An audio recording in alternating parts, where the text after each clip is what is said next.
Okay, so let me start. Magnetic dipole तो तुमको पढ़ाया था ना? Yes sir. ओके ओके, चलो अब हम पढ़ते हैं टॉर्क।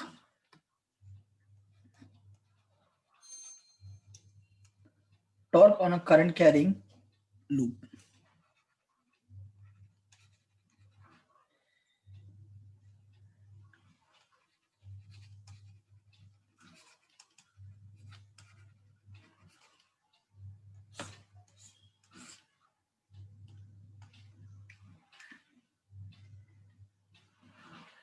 ठीक, देखो बेटा बात को समझ लो। आपकी आवाज प्रॉपर नहीं आ रही है।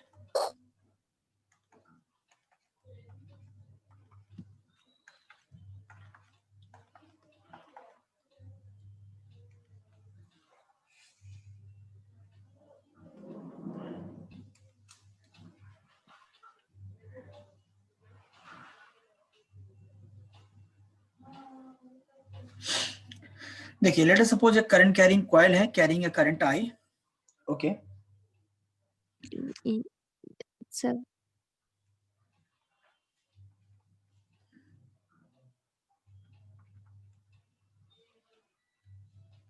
Okay, let us suppose the thickness of the coil, जो कॉइल की लेंथ और विड्थ है वो something, let us suppose if this is b, this length is, let us suppose, a,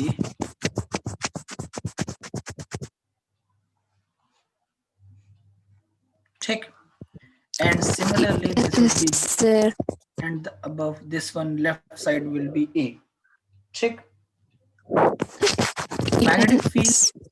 magnetic field बहुत नॉइज हो रहा है, क्या हो रहा है?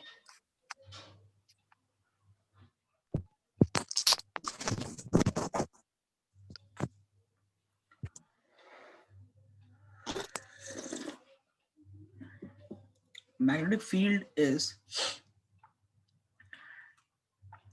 इनवर्ड, ठीक। अब एक सिंपल सी बात समझो बेटा, मैग्नेटिक मोमेंट की डायरेक्शन क्या होगी? जल्दी बोलो, मैग्नेटिक मोमेंट की डायरेक्शन क्या होगी?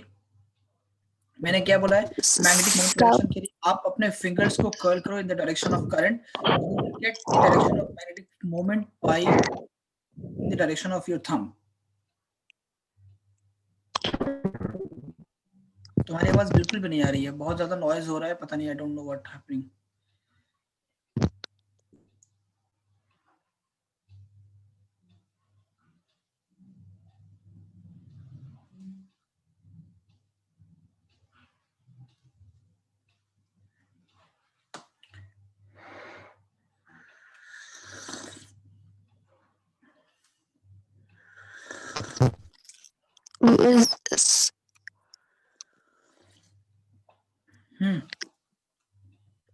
मैग्नेटिक मोमेंट की डायरेक्शन क्या होगी? इनवर्ड होगी। हाँ, मैग्नेटिक मोमेंट भी यहाँ पे डायरेक्शन क्या होगा? मैग्नेटिक मोमेंट की डायरेक्शन भी इनवर्ड ही होगा, है ना। करंट कैरिंग कॉइल में डायरेक्शन क्लॉकवाइज है, क्लॉकवाइज डायरेक्शन में अपने फिंगर्स को कॉइल करोगे तो थंब आपका इनवर्ड आएगा। थंब किधर आएगा? आपका इनवर्ड आएगा, है ना। ओके, अब देखो मैग्नेटिक फोर्स की डायरेक्शन क्या होगी? मैग्नेटिक फोर्स की डायरेक्शन क्या होगी? क्योंकि टॉर्क जो आप निकालते हो वो टॉर्क तो फोर्स से निकलता है, force into the perpendicular distance, simple है ना। तो फोर्स की डायरेक्शन क्या होगी? ये डायरेक्शन बताओ। फोर्स की डायरेक्शन के लिए मैंने बताया था, it just I'm unable to hear you at all and there is lots of noise.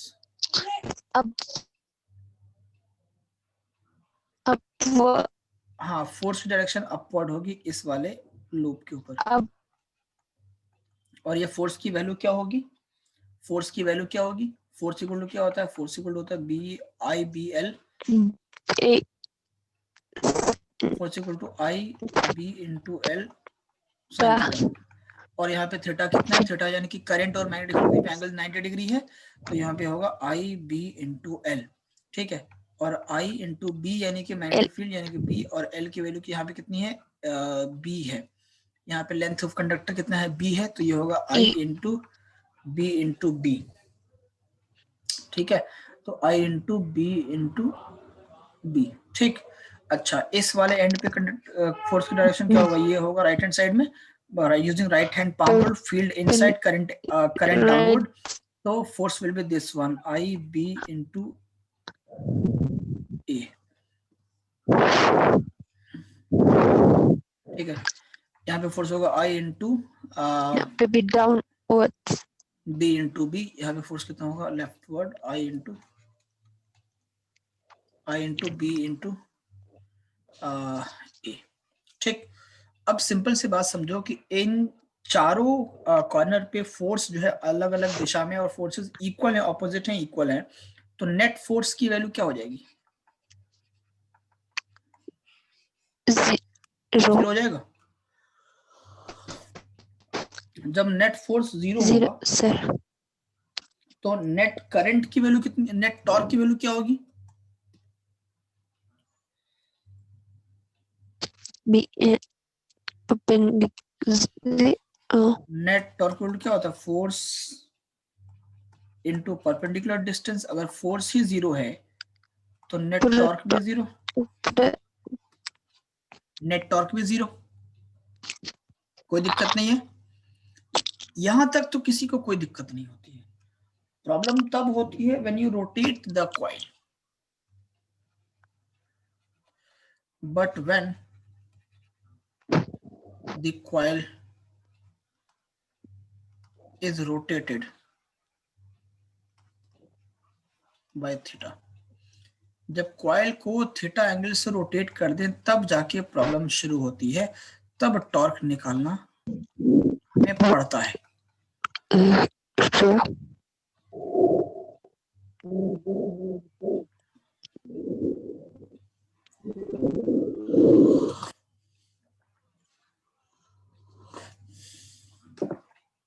देखिए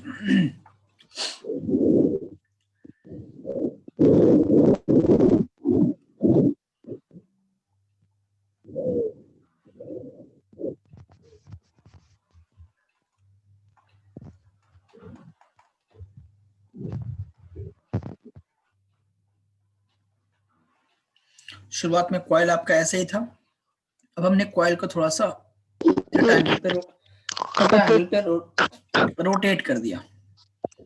Let us suppose the coil is rotated by an angle theta.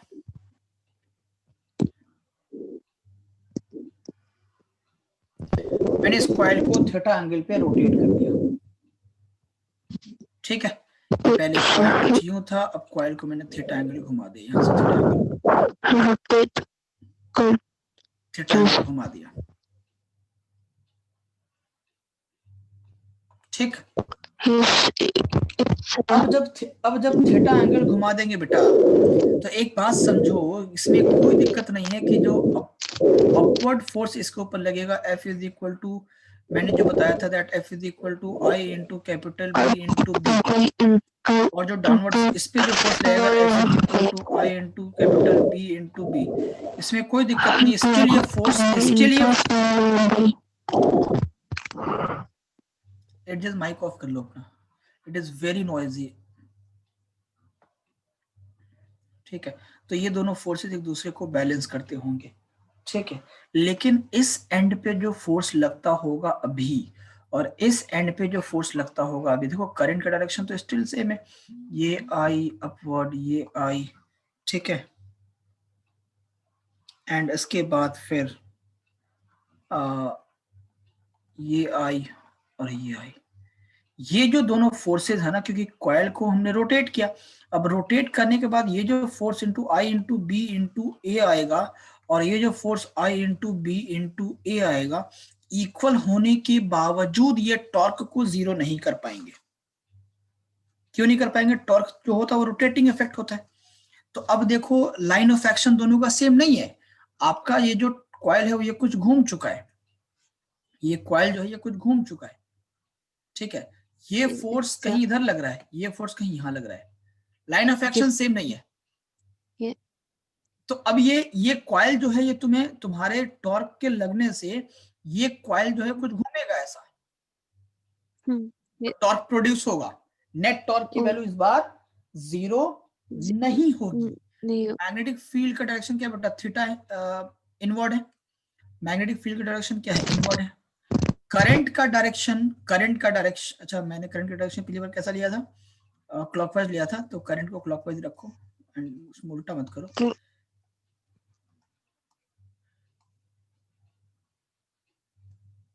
Current को क्लॉकवाइज ही रखो, करंट को उल्टा मत करो, ठीक है। तो अब मैग्नेटिक फील्ड का मैग्नेटिक मोमेंट का डायरेक्शन क्या होगा, मैग्नेटिक मोमेंट का डायरेक्शन जो होगा वो देखो, इस यहां से अंदर की तरफ होगा, यहां से अंदर की तरफ होगा।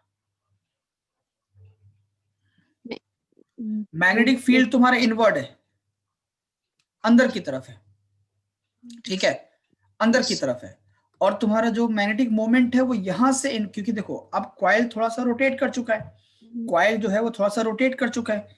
जब कॉइल थोड़ा सा रोटेट कर चुका होगा, जब कॉइल थोड़ा सा रोटेट कर चुका होगा तो कॉइल का ओरिएंटेशन चेंज हो गया।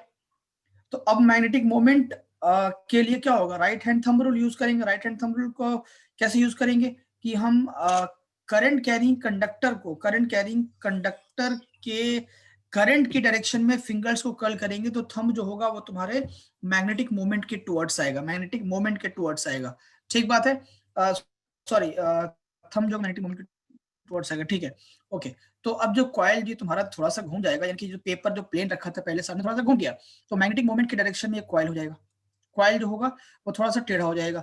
अब जब हम राइट हैंड थंब रूल लगाएंगे तो मैग्नेटिक मोमेंट का डायरेक्शन थंब का डायरेक्शन होता है, तो जो थंब मैग्नेटिक मोमेंट होगा वो अब कुछ इस डायरेक्शन में होगा, है ना, और फील्ड अभी भी इनवर्ड है।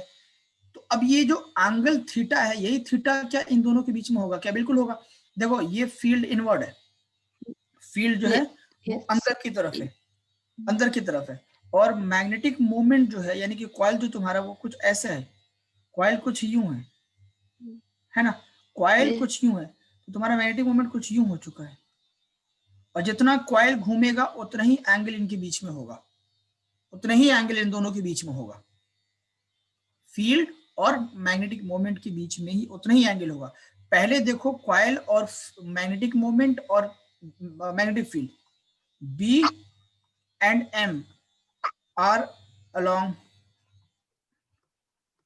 सेम डायरेक्शन, तो इनके बीच में थीटा था 0 डिग्री, लेकिन इस बार अभी बी और एम के बीच में एंगल थीटा 0 डिग्री एंगल नहीं होगा, अब यहाँ पे एंगल थीटा हो जाएगा।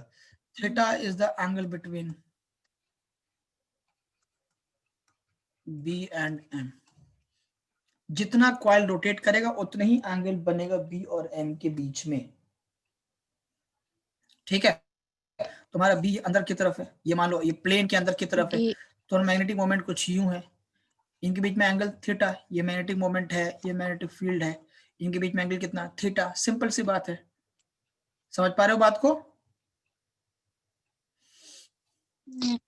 ओके, ठीक है। अब देखो एफ नेट निकालोगे तो एफ नेट तो स्टिल 0 होगा,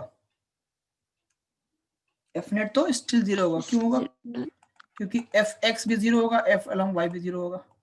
ऊपर वाले देखो फोर्स को किससे मतलब है, फोर्स का डायरेक्शन क्या है, मैग्नीट्यूड क्या है, देखो डायरेक्शन इन आई बी ए और आई बी ए का ऑपोजिट है और मैग्नीट्यूड सेम है, आई बी बी और आई बी बी की डायरेक्शन ऑपोजिट है, मैग्नीट्यूड सेम है, तो फोर्स का डायरेक्शन मैग्नीट्यूड से मतलब है, लेकिन टॉर्क को मतलब है रोटेटिंग इफेक्ट से, यहाँ पे टॉर्क नेट 0 नहीं होगा, क्यों नहीं होगा, इसलिए नहीं होगा क्योंकि जो हॉरिजॉन्टल फोर्सेस हैं उनका लाइन ऑफ एक्शन सेम नहीं है, horizontal forces do not have same line of action। अगर लाइन ऑफ एक्शन सेम नहीं है तो टॉर्क आएगा। अब टॉर्क कितना आएगा, कैसे आएगा देखते हैं। टॉर्क को समझने के लिए थोड़ा सा फिगर को ऐसे पढ़ेंगे, टॉप व्यू देखो, कॉइल का टॉप व्यू देखते हैं। टॉप व्यू देखोगे तो कॉइल पहले ऊपर से देखिएगा तो पहले कॉइल ये स्ट्रेट था, अब ये कॉइल जो है वैसे घूम चुका है, कॉइल ऐसे हमने घुमा दिया ना कॉइल को, ये थीटा एंगल पे कॉइल को घुमा दिया है, ठीक है, वेरी गुड। अब ये कॉइल तुम्हारा घूम चुका है, ये थीटा एंगल, तो ये भी एंगल थीटा ही हो जाएगा, कोई दिक्कत नहीं है?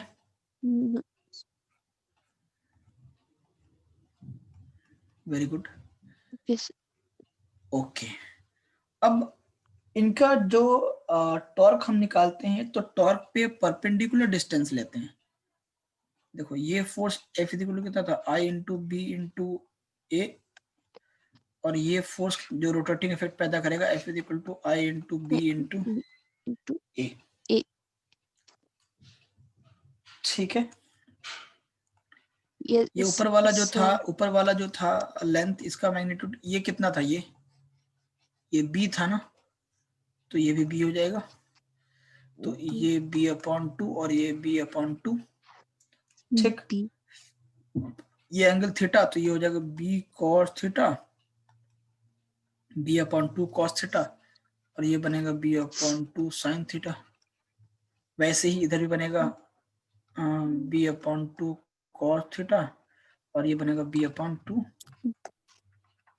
B upon 2 Q. b/2 sin theta. Theta. ठीक है, कोई दिक्कत? B. B upon 2.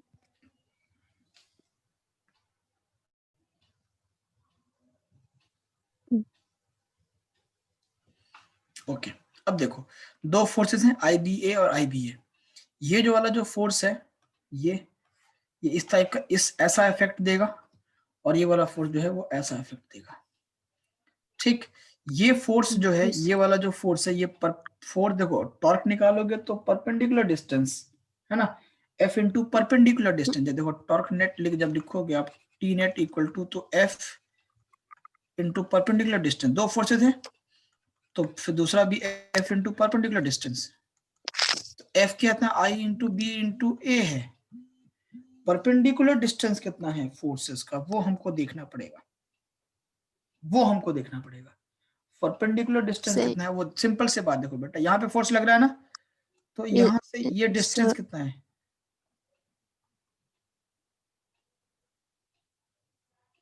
सॉरी मैं क्या कर रहा हूँ,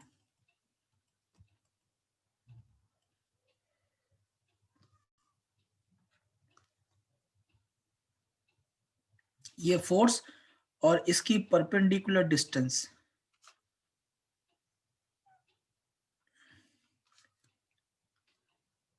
एक्सिस ऑफ रोटेशन से, तो ये एक्सिस ऑफ रोटेशन है, तो ये होगा ना परपेंडिकुलर डिस्टेंस,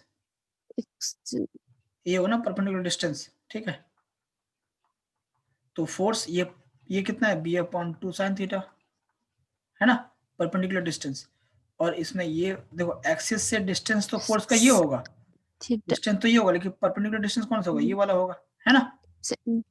Sin हाँ, theta. तो ये भी परपेंडिकुलर डिस्टेंस होगा एक्सिस से, b/2 sin थीटा। ठीक है, तो IBA into b/2 sin theta plus IBA into b/2 sin theta, तो ये क्या बन जाएगा,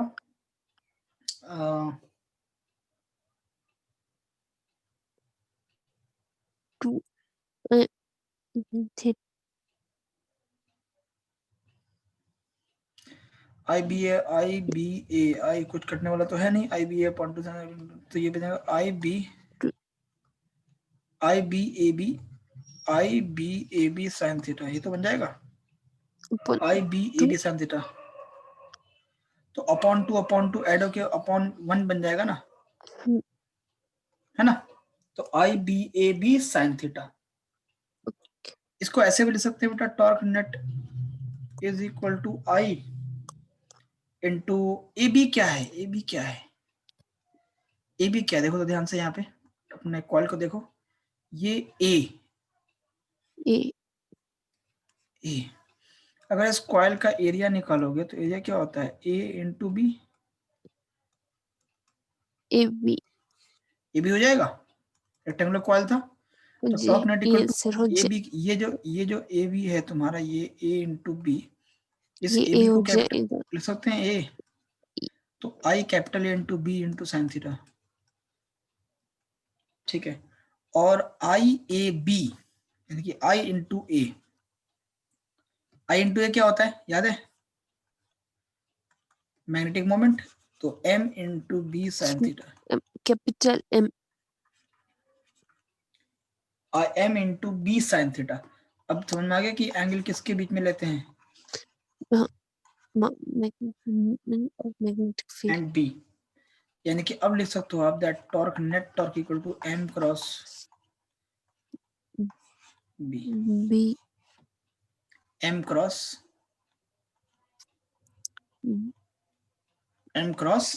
बी, ठीक है। And field here M is magnetic dipole moment,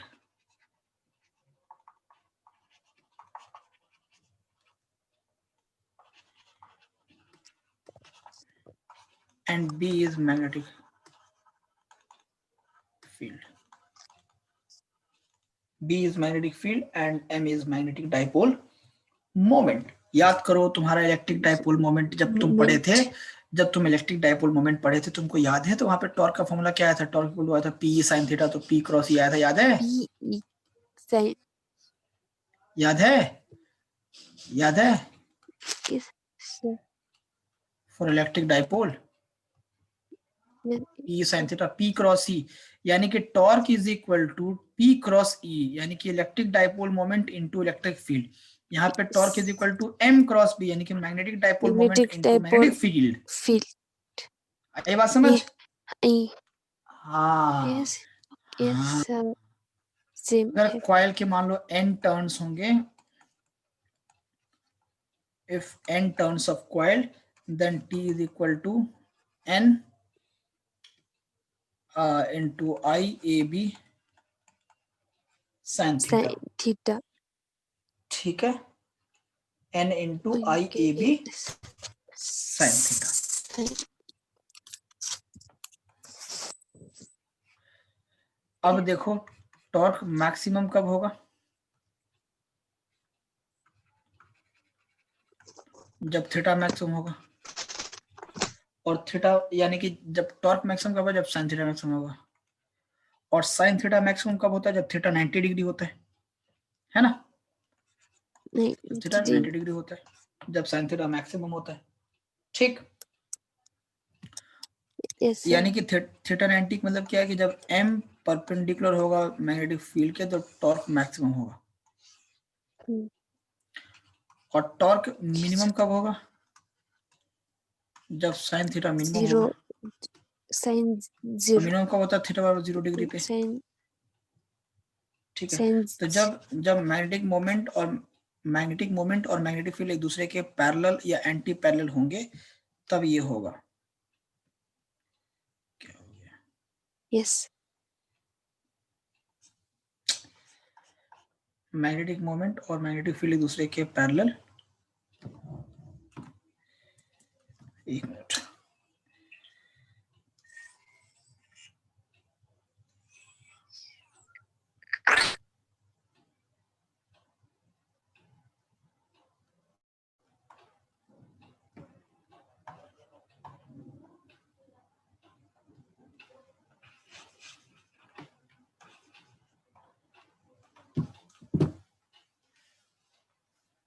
कहाँ गया,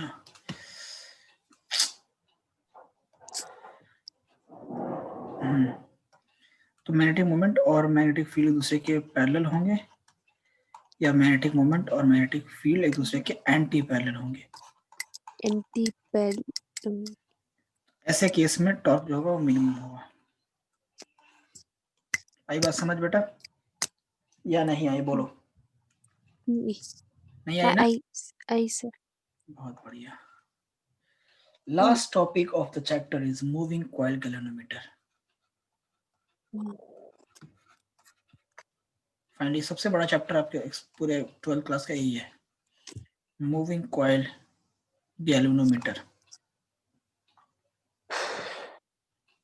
क्या हो रहा है, रुक जाओ एक मिनट रुको, मूविंग कॉइल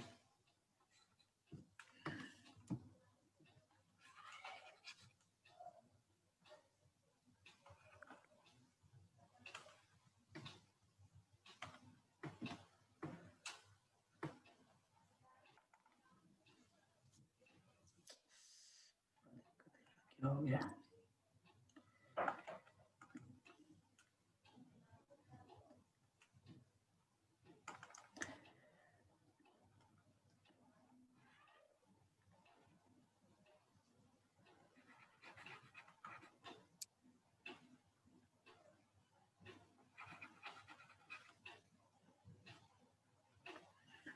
मूविंग कॉइल, अरे यार क्या प्रॉब्लम है? 1 मिनट हुआ बेटा. Yes, sir.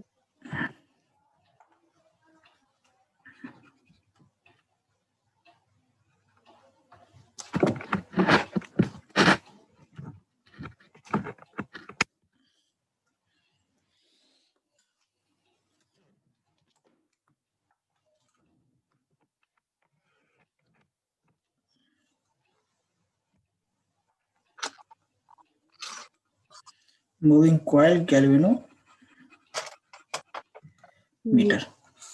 Two. ये हमारा लास्ट टॉपिक है. देखो सबसे पहले बात ये समझो एडजस्ट की गैल्वेनोमीटर किस Yes. चीज के काम आता है.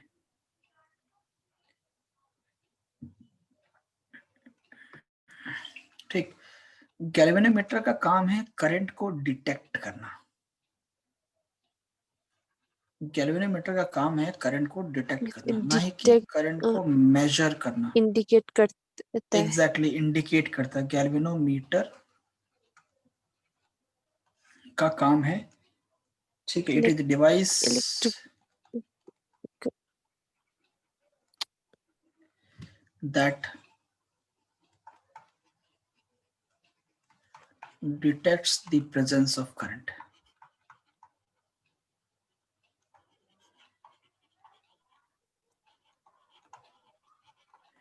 It is a device that detects the presence of current. ठीक है.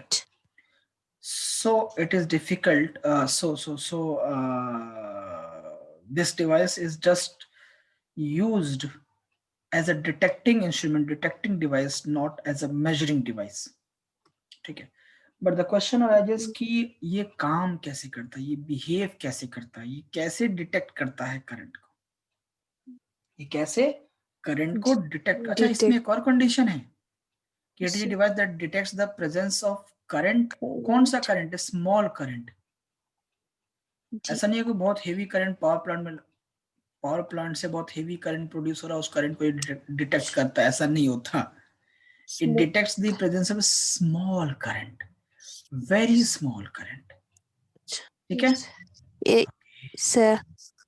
ओके. अब ये किस प्रिंसिपल पे काम करता है? किस प्रिंसिपल पे काम करता है? What is its principle of working? ये इस प्रिंसिपल पे काम करता है कि दैट किसी भी करंट कैरिंग कंडक्टर को, किसी भी करंट कैरिंग लूप को अगर आप मैग्नेटिक फील्ड में प्लेस करोगे and if you rotate it by angle theta then it will receive a torque. तो ये काम करता है टॉर्क ऑन ए, जो भी हमने टॉपिक पढ़ा, torque on a current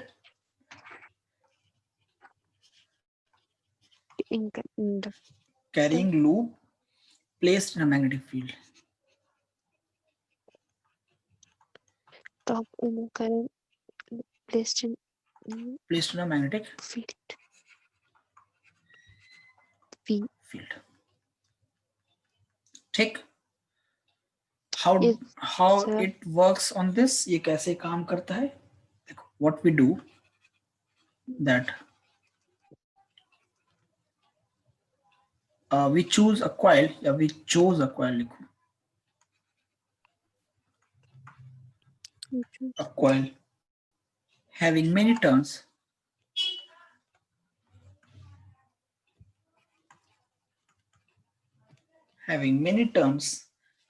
placed in a strong magnetic field.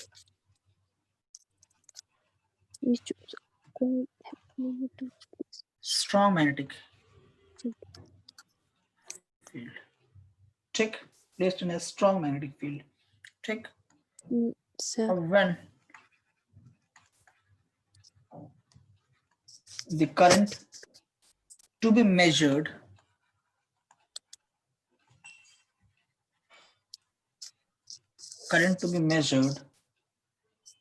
is sent to the coil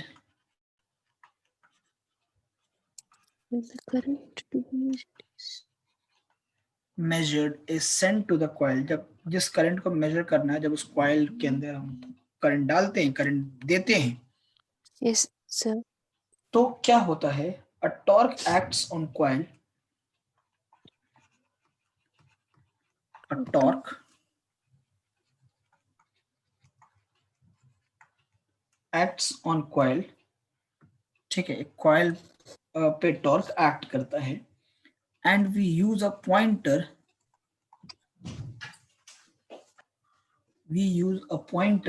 आलू का पूरी खा गया है।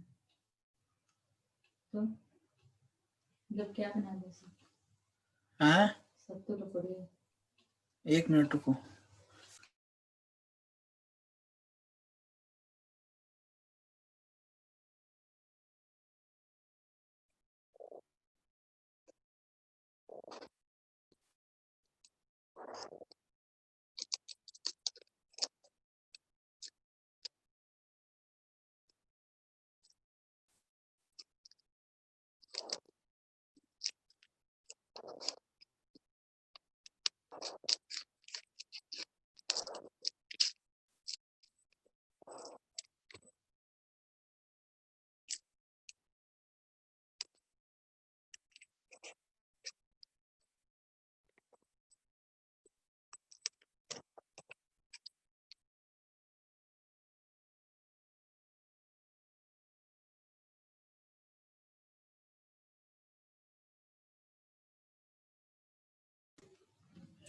So it use a pointer and a scale,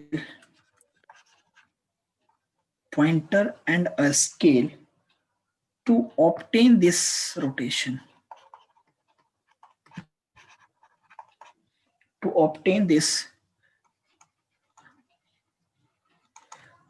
or deflection. sub scale this rotation. ठीक है, तो एक सिंपल सी बात है, किसी रेक्टेंगुलर कॉइल में हमने करंट डाला, करंट डालने से रेक्टेंगुलर कॉइल पे फोर्स लगेगा, फोर्स लगने से टॉर्क लगेगा, टॉर्क से लगने से मूव करेगा, और जब वो मूव डिफ्लेक्ट करेगा तो उस डिफ्लेक्शन को हम लोग मेजर कर लेते हैं, और उस डिफ्लेक्शन के अकॉर्डिंग हम करंट की वैल्यू बता देते हैं। मतलब ठीक है, करंट को मेजर भी हाँ करंट जैसे ही डिफ्लेक्ट करेगा तो हम जो है करंट बता देंगे कि भाई करंट आ गया, है ना। तो yes, अब जितना ज्यादा करंट कॉइल में गया होगा, मोर द करंट,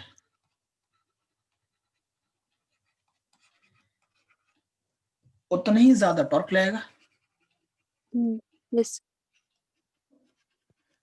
क्योंकि देखा ना पीछे, tau is equal to NIB sin theta, NIB sin theta, when I तो टॉर्क डिपेंड्स अपॉन करंट, है ना। current, yes, sir.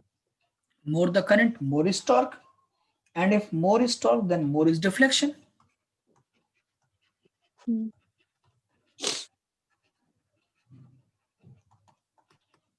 ठीक, Sir. and if more is deflection, then more is the reading on scale, Scale. scale या galvanometer, more is the reading,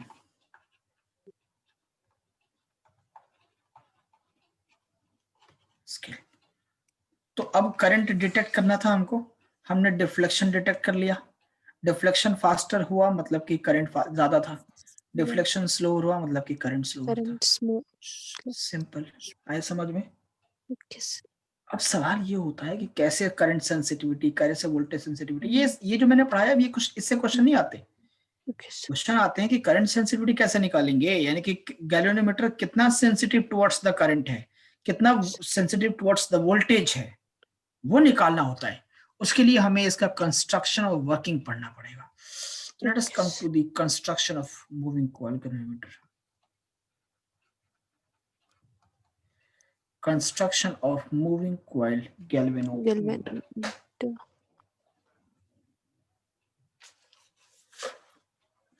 ठीक, सी। sir.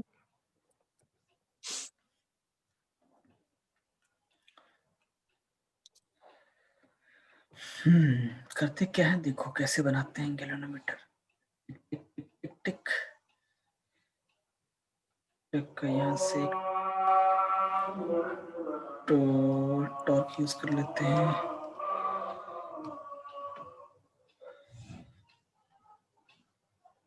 उसके बाद फिर यहाँ से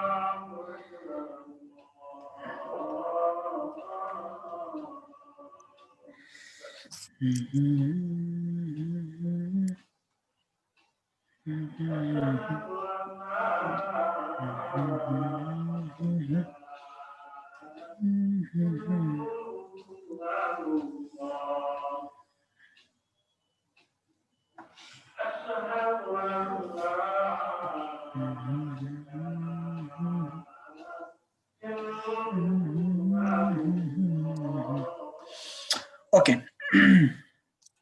इसमें और भी तो स्केल बनेंगे नीचे की तरफ।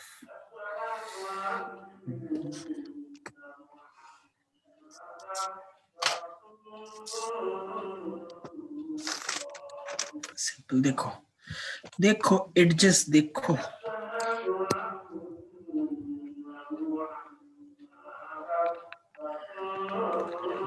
This is a terminal T1. The terminal. This is the terminal T2.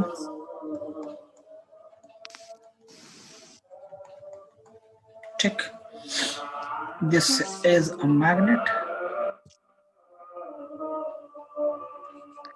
North pole of the magnet. This is the south pole South. of the magnet. अच्छा ऐसे कैसे पॉसिबल एडजस्ट कि आधा मैग्नेट कटा हुआ है? दो अलग मैग्नेट। दो अलग मैग्नेट लेकिन दोनों मैग्नेट फील्ड तो अलग अलग हो जाएगी फिर हैं? वो हॉर्सशू मैग्नेट। हॉर्सशू ये भी ना बात तुमने 10th क्लास में पढ़ा था। मैं इलेक्ट्रिक मोटर इलेक्ट्रिक जनरेटर तो ऐसे तो मैग्नेट लेते थे। Yes sir. तब तुमने टीचर से पूछा नहीं था? हॉर्सशू। हैं? हॉर्सशू। चलो कोई बात नहीं।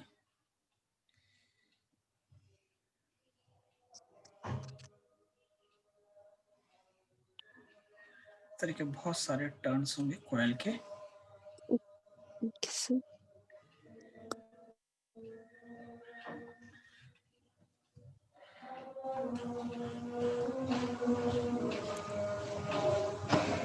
ठीक ये तुम्हारा बन गया गैल्वेनोमीटर। अब देखो यहां से करंट आई पास होगा, यहां से करंट आई पास होगा। ये आई इधर को जाएगा, इधर को आएगा, फिर इधर को जाएगा, फिर ऊपर को जाएगा, फिर इधर को जाएगा, फिर इधर को जाएगा, फिर इस तरीके से घूमेगा, फिर ऊपर जाएगा। वाइंडिंग है ये सारे। नीचे आएगा, फिर नीचे आएगा, फिर इधर को जाएगा, फिर इधर को जाएगा, इधर को जाएगा, फिर वायर नीचे आएगा, करंट नीचे आएगा, करंट इधर जाएगा।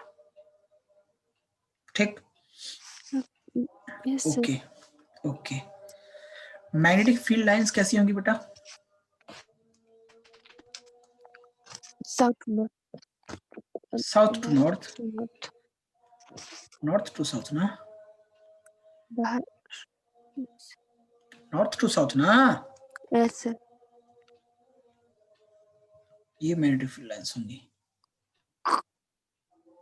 ठीक यस सर। हाँ। कॉइल का एरिया कुछ ना कुछ भी होगा। कॉइल का एरिया मान लो एक कह देता हूं मैं। एरिया कॉइल का एरिया मैं यहाँ पे एक कह लेता हूँ। कुछ ना कुछ तो एरिया होगा ना कॉइल का। Yes sir. ठीक ओके। ये कंस्ट्रक्शन है, ये आपको बनाना होगा। ठीक अब देखो as the current to be measured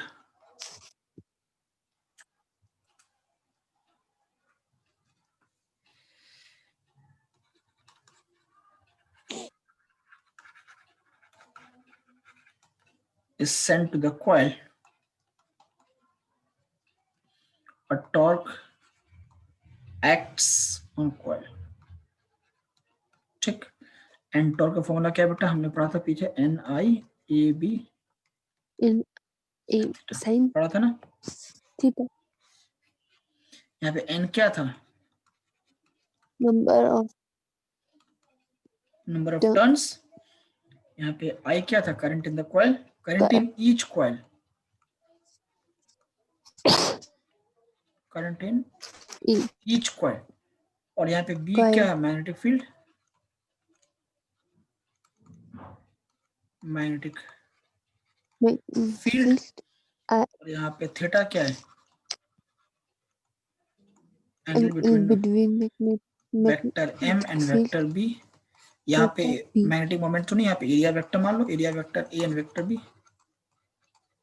area vector magnetic moment एक ही डायरेक्शन में होगा हमेशा, एरिया वेक्टर भी बाहर की तरफ होता है, मैग्नेटिक मोमेंट डायरेक्शन का वैसे उधर ही होता है। ठीक है, आगे बढ़े। Yes sir. ठीक है, सिंपल सी बात देखो, एरिया वेक्टर किधर होगा, एरिया वेक्टर किधर होगा, इस लूप के परपेंडिकुलर ही तो होगा, लूप के परपेंडिकुलर ही तो होगा एरिया वेक्टर, है ना, 90 डिग्री पे होगा। लूप हमेशा एरिया वेक्टर हमेशा लूप के या किसी भी चीज के परपेंडिकुलर होता है। तो area vector is always perpendicular to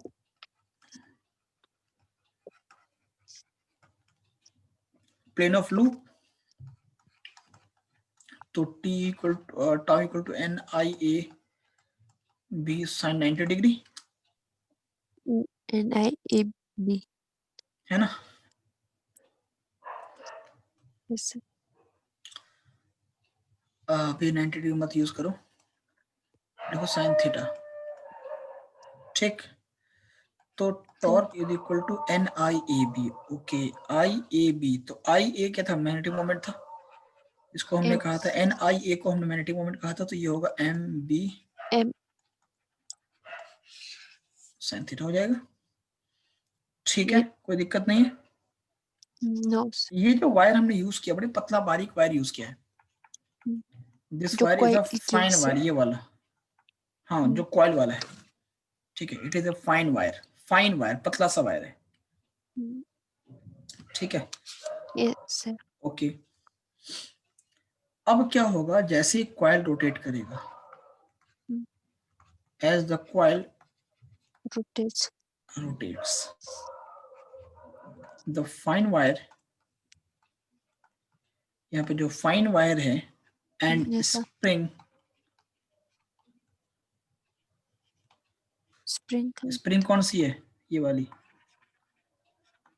yes. Force लगेगा, कॉइल घूमेगा तो स्प्रिंग भी घूमेगा, साथ में उलझ जाएगा स्प्रिंग भी। Open is yes. हाँ ठीक है, and the spring starts twisting, उलझ जाएगा, जैसे कॉइल घूमेगा तो स्प्रिंग भी उलझ जाएगा। ठीक है, Yes, this sir. develops a tension, tension या रीस्टोरिंग टॉर्क। जब स्प्रिंग उलझेगा तो स्प्रिंग तो अपने शेप को रीस्टोर करने के लिए टॉर्क लगाएगा, रीस्टोरिंग टॉर्क कहते हैं, उसको क्लास 11 में पढ़ा होगा, Yes, sir. है ना, रीस्टोरिंग हाँ yes, sir. टॉर्क। ठीक है, in fine wire and spring, fine wire and spring. ठीक, अब ये रीस्टोरिंग टॉर्क निकाल लेते हैं हम लोग। रीस्टोरिंग टॉर्क से तो हमें सब सारा कहानी मिलेगा, हमने स्प्रिंग लगाया ही यही कि स्प्रिंग के रीस्टोरिंग टॉर्क हमें पता चल जाए, क्योंकि कॉइल के मूवमेंट से टॉर्क कैलकुलेट करना मुश्किल है, हमारे पास कुछ फिजिकल मूवमेंट होना चाहिए किसी चीज का। तो फिजिकल मूवमेंट के लिए हमने डाल दिया वहां पे स्प्रिंग का फिजिकल मूवमेंट होगा, मतलब कि स्प्रिंग का रीस्टोरिंग टॉर्क हम निकाल सकते हैं। स्प्रिंग का लेंथ हमें, स्प्रिंग का कांस्टेंट, स्प्रिंग कांस्टेंट हमको पता होता है। जैसे मान लो ये स्प्रिंग को तुम इस तरीके से ऐसे लटका रखे हो, ऐसे लटका रखे हो, ठीक है। अब जैसे ही ये वायर घूमेगा, तो साथ साथ में ये मास भी घूमेगा। ठीक है, तो ये क्या करेगा, अपने आपको अपने शेप को रिस्टोर करने के लिए अपने शेप को रीस्टोर करने के लिए ये ऑपोजिट डायरेक्शन में टॉर्क लगाना शुरू कर देगा, रीस्टोरिंग, या कह लो कि Yes, sir. External twist. जब आप किसी स्प्रिंग को खींचते हो बाहर की तरफ, तो स्प्रिंग अपने शेप तो को रीगेन करने के लिए फोर्स अंदर की तरफ लगाता है, रीस्टोरिंग फोर्स। जब किसी स्प्रिंग को आप कंप्रेस करते हो अंदर की सर तरफ, ऑपोजिट तो डायरेक्शन में हाँ, तो अपने शेप को रीगेन करने के लिए रीस्टोरिंग फोर्स बाहर की तरफ लगाता है। तो हमेशा आपके फोर्स बाहर के की सराउंडिंग तरफ। के फोर्स के ऑपोजिट में ये ट्विस्ट होगा। अगर एंटी क्लॉकवाइज तो ये क्लॉकवाइज रीस्टोरिंग टॉर्क लगाएगा, अगर क्लॉकवाइज होगा तो एंटी क्लॉकवाइज रीस्टोरिंग टॉर्क लगाएगा। ठीक है, एंटी टॉर्क यहाँ पे opposite torque will be more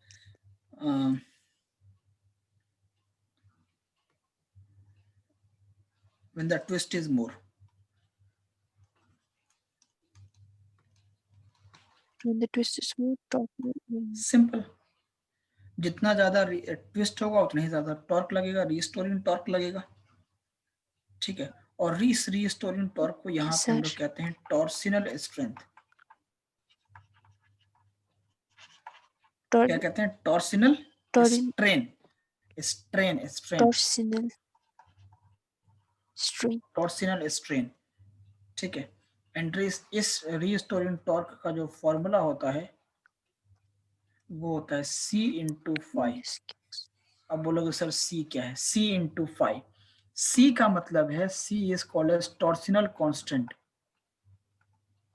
C is torsional. देखो ये पूरी थियरी है बेटा, तुम चाहो तो खुद भी किताब में से पढ़ सकती थी। C is torsional constant. अब इसको तुम ऐसे समझो कि मान लो, इसको ऐसे समझो कि मान लो ट्विस्ट और रीस्टोरिंग टॉर्क, इनको मैं कंपेयर कर रहा हूं, रीस्टोरिंग टॉर्क। ठीक है, मैं कंपेयर कर रहा हूं। Okay sir. अगर ट्विस्ट 1 डिग्री है तो रीस्टोरिंग टॉर्क C होगा। अगर ट्विस्ट 2 डिग्री है तो रीस्टोरिंग टॉर्क 2C होगा। यानी कि फाई अगर 1 डिग्री है, यहाँ पे क्या है, ये फाई है, 1 डिग्री है तो रीस्टोरिंग 2C, 2 डिग्री है तो 1 डिग्री है तो C, 2 डिग्री है तो 2C, 3 डिग्री है तो 3 से रीस्टोरिंग टॉर्क, 5 डिग्री है तो 5 से रीस्टोरिंग टॉर्क। ठीक है, अगर 5 डिग्री ट्विस्ट है तो यहाँ पे ये होगा 5 × C या C/5। तो दिस हाउ रीस्टोरिंग टॉर्क का फॉर्मूला C/5 आता है। ठीक है, अरे एक इलेक्ट्रॉन लूज हुआ था तो Q की वैल्यू क्या आई थी? 1 × E। 2 इलेक्ट्रॉन्स के लूज होने पे Q की वैल्यू क्या आती है? 2 × E। और 3 इलेक्ट्रॉन्स के लूज होने पे कितनी आती है? 3 × E। और n इलेक्ट्रॉन्स अगर लूज होंगे तो कितनी आता है? Q = n × E। आता नहीं आता? तो बस वैसे ही तो ट्विस्ट जो होगा, अगर 1 डिग्री ट्विस्ट होगा तो 1C, 2 डिग्री होगा तो 2C, 3 डिग्री तो n डिग्री होगा तो n से, 5 डिग्री होगा तो 5C। सिंपल। तो रीस्टोरिंग टॉर्क तुम्हारा क्या आ गया? C/5। आया नहीं आया बोलो। अब समझो, एज पूरी थियरी है बताइए, लिखने को आता है। The coil starts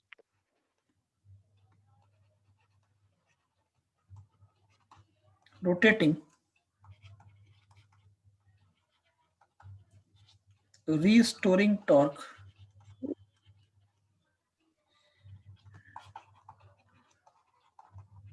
in fine wire and spring.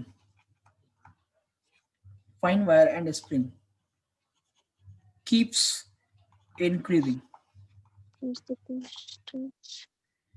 Coil जैसे जैसे रोटेट करेगा वैसे वैसे रीस्टोरिंग टॉर्क इंक्रीज करेगा। जितना ज्यादा ट्विस्ट होगा उतना ज्यादा टॉर्क की वैल्यू बढ़ेगा। सिंपल है। ठीक है, एक टाइम ऐसा आएगा at one point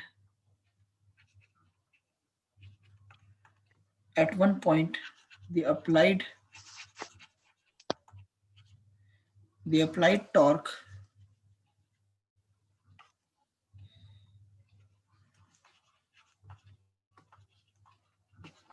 due to current is balanced by restoring torque.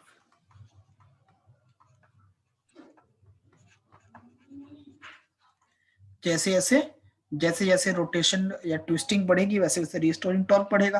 तो एक टाइम आएगा कि रीस्टोरिंग टॉर्क और ट्विस्टिंग आपस में इक्वल हो जाएंगे, वहां पे मूवमेंट होना बंद हो जाएगा, वहां पर रिफ्लेक्शन बंद हो जाएगा, है ना। So we can say that torque applied यानी कि ट्विस्टिंग टॉर्क जो ट्विस्ट करवा रहा है will be equal to restoring torque. Restoring torque, ये टॉर्क अप्लाइड क्या था आपका NIAB sin theta and that is equal to C into phi, और यहाँ से I इज इक्वल टू आता है C upon NAB sin C is equal to क्या होता है NAB sin theta, sin theta NAB equal to sin theta.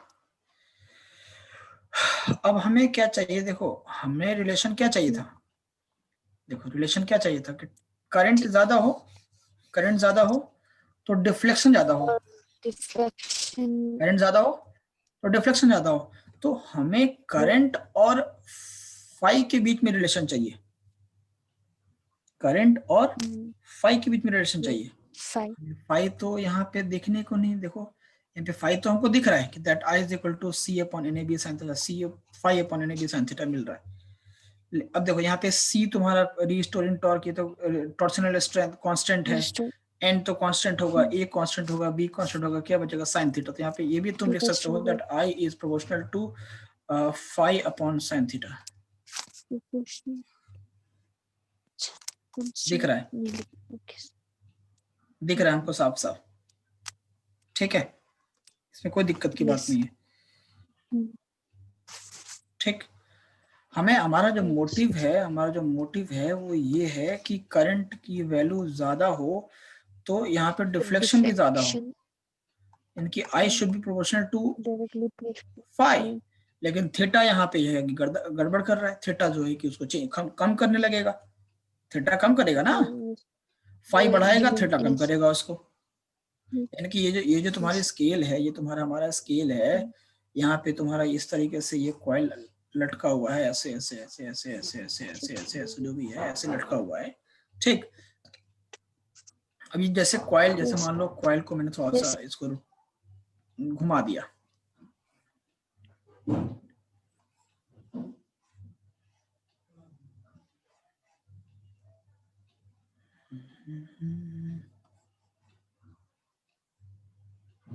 घुमा दिया, ठीक। मैग्नेटिक फील्ड देखो यहाँ पे नॉर्थ पोल था, यहाँ पे साउथ पोल था, मैग्नेटिक फील्ड तुम्हारा इधर था, ठीक है, एरिया वेक्टर तुम्हारा इधर हो जाएगा, ठीक है। ये एंगल तो थीटा है ना, यस सर। तो अगर इस थीटा को मैं रिड्यूस कर दूं, इस थीटा को मैं रिड्यूस कर दूं तो हमारा काम ये हो जाएगा, साइन थीटा खत्म हो जाएगा, और तब जाके हमें बिल्कुल एकदम परफेक्ट मिलेगा रिलेशन I और फाई के साथ रिलेशन, ठीक है। हमें क्या करना है, ये बात समझ, देखो यहाँ पे इस केस में एरिया वेक्टर और मैग्नेटिक फील्ड के बीच में एंगल एक थीटा। एरिया वेक्टर क्या होता है, जो आउटवर्ड्स प्लेन के आउटवर्ड होता है 2D फिगर के अंदर। Yes sir. मैग्नेटिक फील्ड तुम्हारा नॉर्थ और साउथ पोल के बीच के डायरेक्शन में होगा, यस, ठीक है, ये नॉर्थ और साउथ के डायरेक्शन में होगा, तो इनके बीच में एंगल थीटा आ रहा है नहीं आ रहा है, हाँ यस आ रहा है। तो अगर मैं साइन थीटा को यस इतना बढ़ा दूं कि उसका कोई इफेक्ट आई पे पड़े ही ना, साइन थीटा बड़ा होगा तो आई कम होगा, सॉरी साइन थीटा को इतना घटा दूं कि आई पे उसका कोई इफेक्ट पड़े ही ना, अगर साइन थीटा को रिमूव कर दे तो हमारा काम ही हो जाएगा। So to remove sine theta,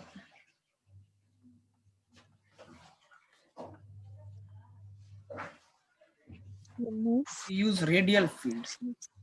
और सबसे इंपॉर्टेंट पॉइंट यहीं से ही सवाल आता है, to remove sine theta we use radial field. Radial field हम यूज करते हैं। रेडियल फील्ड का मतलब यह है कि रेक्टेंगुलर कॉइल की जगह पे हम कॉइल किसी रेक्टेंगल के ऊपर ना वाउंड करके वाइंड करके हम कॉइल किसी सिलेंड्रिकल कोर पे वाइंड कर दें। तो जब सिलेंड्रिकल कोर पे वाइंड करेंगे तो वहां पे फील्ड हमें रेडियल मिलेगी, यूनिफॉर्म स्ट्रेट लाइन नहीं मिलेगी। तो वहां पे थीटा रिमूव होएगा, देखो कैसे रिमूव होगा, मैं करके दिखाता हूँ तुमको। देखो रेडियल फील्ड समझाता हूँ।